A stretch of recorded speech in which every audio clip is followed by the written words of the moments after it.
কখনো চোখ রাঙ্গাইয়া মা বাবার সঙ্গে কথা বলিও না।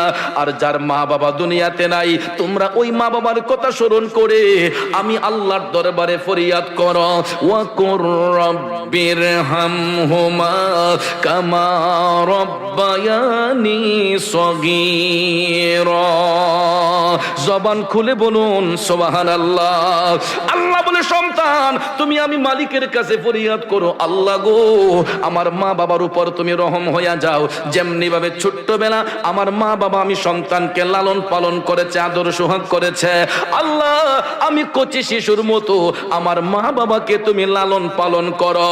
বন্ধুরা আমার, হাদিসে কুদসির মধ্যে এসেছে, সন্তান যখন চোখের পানি চাইরা মা বাবার আত্মার শান্তির জন্য দোয়া করে গো, ওই সন্তানের চোখের পানিটা জমিনে পড়ার আগেই আমার আল্লাহ তার মা বাবা রুহের উপর খুশি হইয়া যায়। চিৎকার মেরে বলুন না সুবহানাল্লাহ।